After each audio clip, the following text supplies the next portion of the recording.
povo, aqui é o João Roberto e aqui tá o Tom.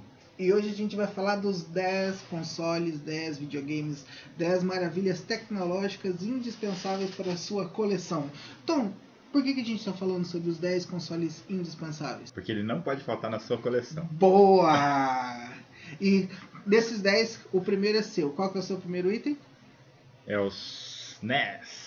É o SNES? Não, NES. S ou SNES? O SNES é o Super NES. Não, é o Nintendinho. É o Nintendinho. Ah, Entendi. e por que o Nintendinho é indispensável para você? O Nintendinho foi o primeiro videogame que eu desejei ter. É claro que, como na sua história, eu ganhei o Atari de presente. Mas o Nintendinho foi o primeiro videogame que eu desejei. Assim, que eu via os meus colegas todos tinham e eu consertava Nintendinho quando era criança. Cara, deve ser muito massa, assim. Eu não vou entrar, depois ele vai cortar essa parte, mas só de pensar que ele naquela época consertava os consoles, muito legal. E assim, o NES ele teve uma importância muito grande para todo mundo, né? Porque, querendo ou não, aqui no Brasil, a gente tava conversando fora, a maioria das pessoas não viu o NES. Eu mesmo nunca tive um NES, eu tinha um Famicom, isso anos depois, tá até com um Tom hoje. Mas assim, aqui no Brasil o pessoal viu o da CCE lá, o VG 8000, 9000, o Phantom System e tal, mas querendo ou não ele rodava os jogos do NES e lá tinha Mario, tinha Zelda, tinha...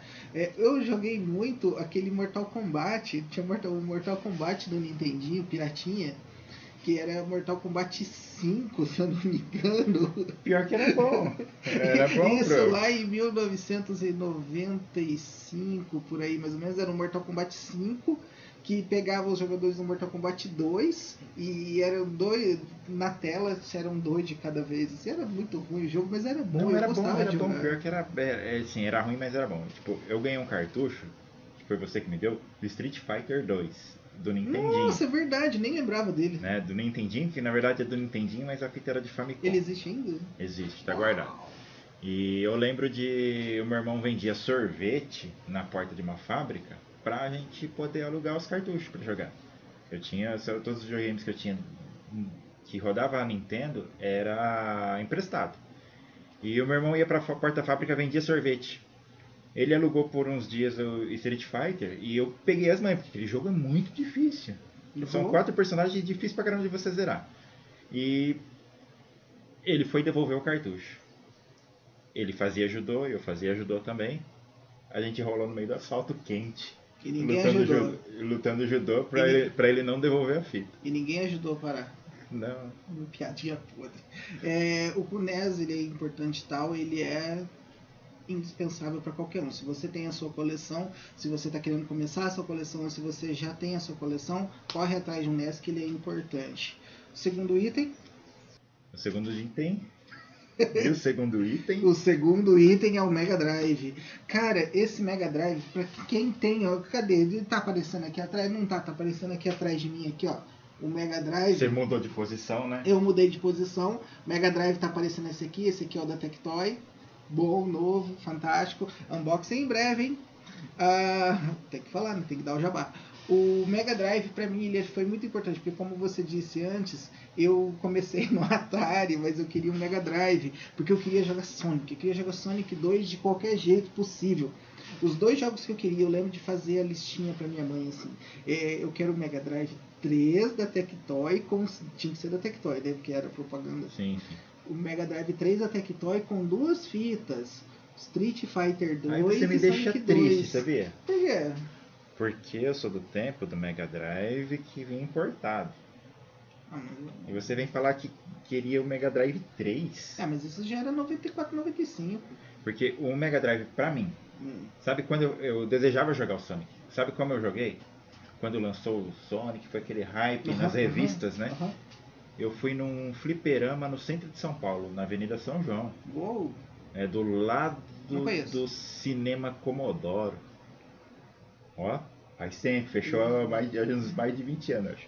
E eu joguei o Sonic no fliperama. No fliperama, porque eu ia na casa dos meus amigos que tinham o Mega Drive e eles não deixavam eu jogar, não. Ai, essa história de gente não deixar a gente jogar é triste, né?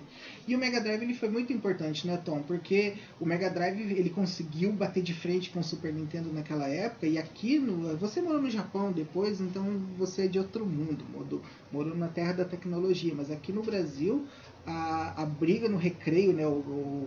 A briga na hora do recreio entre os jogadores de Mega Drive e Super Nintendo era sensacional. E na época eu defendia as cores da Sega, né? Eu queria o preto do Mega Drive. E o Mega Drive tem Sonic, tem o Thunder Force que eu estava falando para você agora há pouco, Thunder Force 4, que é um shooter sensacional. Eu espero que o Tom coloque a imagem aqui ao lado. Streets of Rage, da corrida Road Rash. Cara, Mega Drive você tem que ter. E diferente do próximo. Desculpa, mas diferente do próximo item da nossa lista, ele não, ele, apesar de ser da mesma geração, ele não tinha os mesmos jogos. Poucos jogos eram os mesmos para as duas. E mesmo os jogos que tinham nas duas plataformas, eles tinham diferenças. Sim, né? sim, Eles não eram iguais. Diferença. Mudava de um console para o outro. E falando que o Mega Drive é um console indispensável na sua coleção, se você, como eu já disse, como se você já tem a sua coleção, se você está começando agora, o Mega Drive é indispensável. E isso nos leva ao terceiro item da lista, que é o Super Nintendo. Super Nintendo. Quer falar sobre ele? Super Nintendo maravilhoso, sonho de consumo. Lembra a propaganda pro Electronic? O Nintendo ou nada. Eu sou dessa época do Nintendo ou nada. Ou nada. É Nintendo ou nada. Nintendo ou nada. Que era a propaganda do Super Nintendo. Né? E era indispensável? Era e é hoje. Né? Você vê que a maioria dos colecionadores procuram o Super Nintendo. E o valor dele aí, você encontra ele barato. Cartucho tem, claro, alguns cartuchos super faturados, aí bem caro. Vai tentar achar um Zelda, um Super Metroid pra ver. E não é nem porque o jogo é bom, é porque o jogo teve uma tiragem baixa, geralmente são os que são os mais caros. Né? E jogos maravilhosos. Street Fighter, cara. Tem que falar de Street Fighter sempre. Eu sou do Street Fighter do fliperama. Eu sou daquele moleque que pegava, tinha dinheiro para comprar uma ficha e ficava no bar olhando quem sabia jogar para aprender os comandos, porque eu tinha que aproveitar aquela ficha no máximo. Então eu esperava o pessoal tudo ir embora, os que sabiam jogar, e daí ficava os moleques que não sabiam jogar, daí eu colocava minha ficha sem medo e ia jogar. Aí o moleque que sabia jogar voltava e me tirava da máquina. Aí o Super Nintendo acabou com isso aí, porque você podia jogar em casa. No Super Nintendo, os dois jogos que eu lembro, quando eu tive mais de 15 Super Nintendos até hoje. Mas o meu primeiro Super Nintendo, que é o que me marcou assim até hoje, os dois cartuchos que eu mais jogava era o Ronaldinho Soccer 97, que isso eu joguei muito mesmo, e o Ultimate Mortal Kombat 3. Que esse, assim, eu gostava de Super Street Fighter, eu tinha Super Street Fighter, tinha Street Fighter 2, só que o Ultimate era o jogo que os meus colegas vinham em casa, porque eu não sei cargas d'água, eles não gostavam de Street Fighter, gostavam de Mortal Kombat, e eu fui sempre o contrário. Mas para poder ter o multiplayer, jogar, eu jogava o Ultimate. E cara, como eu jogava, eu cheguei a aprender todos os Brutalities, não tinha revista, né? Existia revista na época, lógico, mas eu não tinha revista, eu não tinha internet e tal. Então, para aprender os Brutalities, eu pegava o lutador, pegava 2 controles, ganhava do outro controle. Na hora que abria o finishing, eu ia fazendo botão por botão, sequência por sequência. Y, era sempre o primeiro botão era Y, então Y. Daí dava certo, eu anotava no caderno. YYX, aí dava certo. Aí apertava o outro cara e ia, eu sabia que é a sequência. Daí eu ia e eu fiz isso com todos os personagens, todos, até aprender todos os brutais. Hoje eu sei de cor YX, YABBLAX, YABBLAXAX, e aí vai, até louco. É muita coisa. Não vai falar tudo. Não vou falar tudo isso, não. E o próximo item da lista que não pode faltar? Não pode faltar porque até que ele não foi tão assim representativo, porque o concorrente à época, que será o próximo item, destruiu ele bonito mesmo. Só que pra mim ele é muito importante, que é um dos consoles que eu tive, que eu tenho mais carinho até hoje, que é o Sega Saturn. Pra mim também. Qual é a sua história com o Sega Saturn, Tom? Comprei no lançamento, no dia. Poxa. No dia do lançamento. Fiquei lá, eu nem peguei fila das lojas grandes, eu fui numa loja que ficava num beco no Japão. Um bequinho mesmo, assim. Do lado tinha barracas que vendia fruta, coisa. E numa portinha pequenininha tinha uma loja que vendia consoles. E eu paguei na época em torno de $600 no meu Saturn. E foi caro. É bem interessante que os jogos saíram uns dias antes, né? Então Aham. já tinha alguns CDs em casa. Mas eu amava, principalmente Virtua Fighter, Clockwork Knight, né? Que eu acho um jogo fantástico. Tá ultrapassado, né? Hoje ele é bem ultrapassado, mas na época era coisas que você não Ah, mas ele é via muito em legal, jogos, né? né? Na época ele era muito legal. E do Saturn, assim, os meus jogos favoritos, eu fui ter o Saturn anos depois, já tinha virado ano 2000, mas eu tinha Virtua Fighter 2, que eu achava sensacional, Virtua Fighter 2, Daytona USA, Sega Rally, que são os meus jogos de corrida favoritos até hoje. Eu não sei como que um jogo pode ser tão bom, ele tinha, claro que ele tinha pegada arcade, a gente ia jogar no fliperama e tal. Bastante limitação de... Mas você pegava ele no console, ele tinha o Daytona, ele tinha duas opções de carro, duas opções de carro não, duas opções de marcha, né? Automático e manual, e 3 pistas. E só isso. E 3 pistas. Depois, se você completasse lá, você tinha o modo mirror, que você vinha Sim, claramente sim.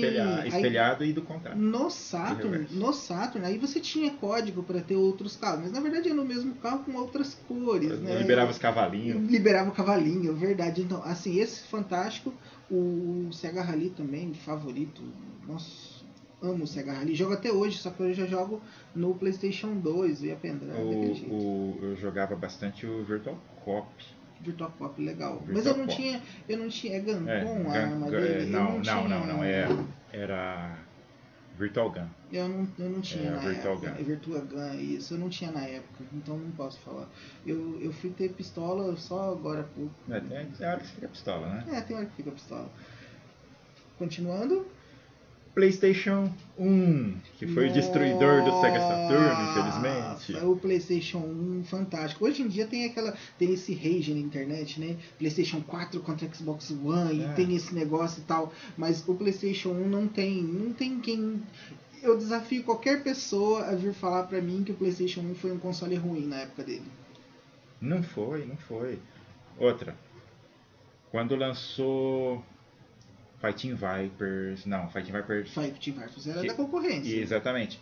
Tinha o Fighting Vipers, tinha o Fighters Mega Mix, tinha Não. o Toshinden. O Toshiden, na época que tipo, o Fighting Vipers veio com aqueles negócios de quebrar cerca, e veio o Toshiden, que era um 3D melhor até do que no... Claro, hoje você vai... Envelheceu mal pra caramba. Hoje você consegue jogar Virtua Fighter e Fighting Vipers tranquilamente. Mas o Toshiden, né? Normalmente os arcades da Sega daquela época você consegue jogar hoje em dia tranquilamente. Você vai no shopping, você encontra Daytona, Sega ali, você joga normal. E os jogos do PlayStation eles já deram uma envelhecida um pouquinho mal, né? Um pouco ruim. Alguns, né? Alguns títulos. Mas a importância desse console... A importância, franquias... Né? Se for falar das franquias que nasceram ou que mudaram de ritmo, você estava falando para mim de 2 jogos, de 2 franquias assim que para você que representam o PlayStation 1.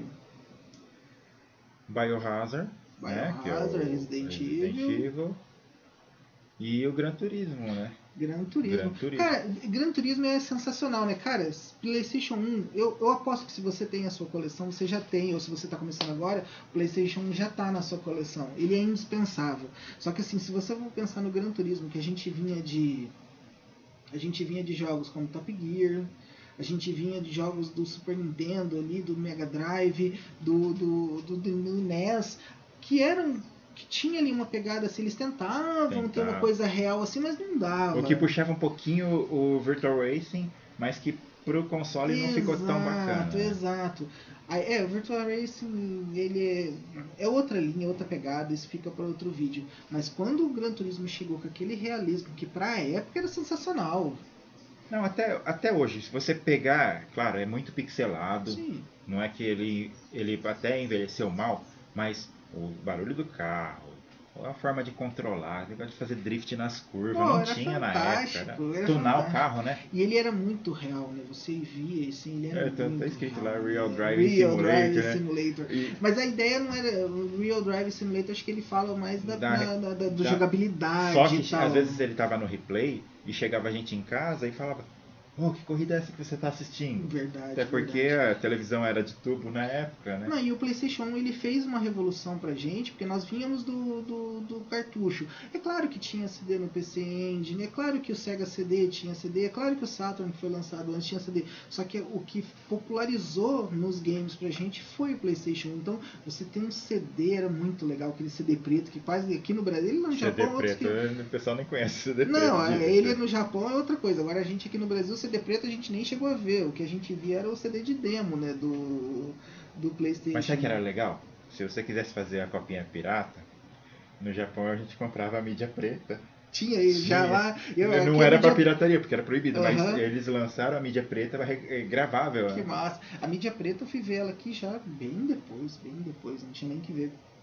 E assim, o PlayStation 1, por que ele tem vários motivos para ele ser indispensável na sua lista? Primeiro que ele é o primeiro console da Sony que já chegou chutando bundas para todo lado. Culpa da Nintendo. Culpa da Nintendo, isso é para outra história, para outro dia. Franquias maravilhosas que foram nascendo ali, que foram aparecendo. Cara, Resident Evil, Gran Turismo, Tomb Raider, ele tá bom. Tinha o Saturn ali do lado, mas que a gente conheceu de verdade foi no PlayStation 1. Foi lá, porque tem títulos desses que a gente tá falando que nasceu no PC. Ou no Saturn. Exato. Mas que o grande sucesso foi no Play 1. PlayStation. Aí a gente vai ter ali no meio o Final Fantasy, a franquia Final Fantasy que veio lá do Super Nintendo, que aqui, falar a verdade, não era todo mundo que gostava de jogar na época no Super Nintendo, não. Não.